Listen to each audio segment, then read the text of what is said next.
Hey everybody, welcome back. It is CALLOUS Draft League Week 4 action. Returning to the red versus blue matchup here. These guys aren't on alts, so it's easy to know who's who. It is Sawkasm bottom side for the red team, and Witchgender on the top for the blue team. I believe I predicted Sawkasm to win. I believe I said I thought that he drafted the best among the 6 drafters, but kind of all blurs together. I think I said that. I might not have said that. Whatever ends up being right is obviously what I said. So, here is their game. Sawkasm is going to lead Cloister against Alakazam, both of whom are comfortable with the matchup, and that is a hefty 79% Thunder Punch in exchange for Spikes. I'm not clear why she would go for Thunder Punch again rather than switch it up to Psychic there. It would have killed the Cloister all the same, but it would do more damage to basically any switch in, so minor mistake, I think, in the early going for Witchgender. Toxic and Will-O-Wisp, respectively. Toxic on Lax, unusual, but not a huge deal on Dusclops because it probably just has Rest.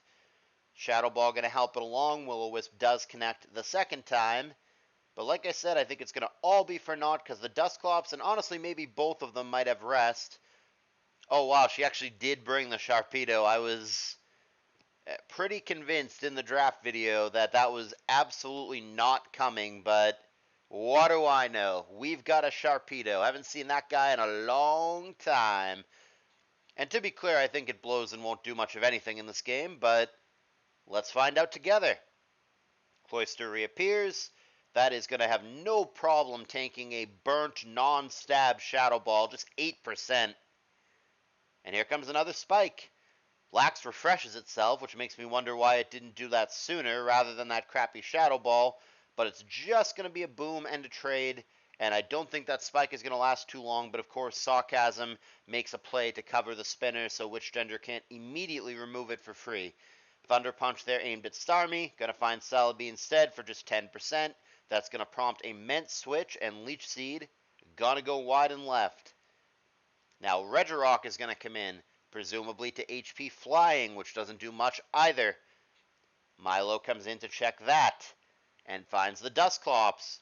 May stay in and go for the throat here with Surf. No, it's actually Pain Split. Interesting. Well, if it's Pain Split rather than Rest, then that Toxic actually does matter. And here comes the Sharpedo getting Will-O-Wisped. Click Crunch, I guess. I mean, to be fair, Sawkasm, yeah, does not have a switch, so yeah, I guess Crunch is the best bet here.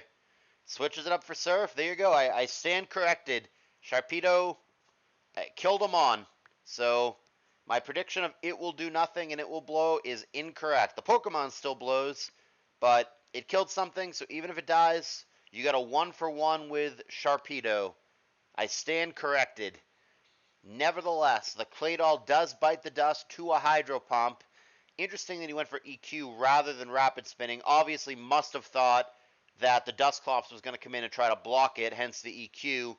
But Off-Star apparently a real issue, and I'm not clear why Witchgender let her Salamence die there for free to the Ice Beam when she could have just gone to Alakazam. That seems like a pretty big blunder. And now the Zam is going to die to Shadow Ball as well. The domino is starting to fall for Witchgender. Dusclops at 1% is not long for this world, but some of those unnecessary sacrifices are going to come back to bite her here.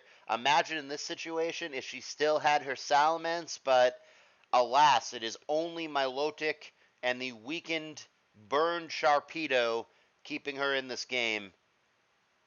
And the Sharpedo does sneak in again, but unless it outspeeds and crits Crunch or something here, and it doesn't even outspeed, so it doesn't matter. Only the Milotic now. I don't think that's going to be enough given what's on the other side. And Leech Seed will make an already very improbable comeback victory. Basically impossible. Here comes Starmie. That Surf would not have even killed with a crit. And I believe at this point we are just going through the motions.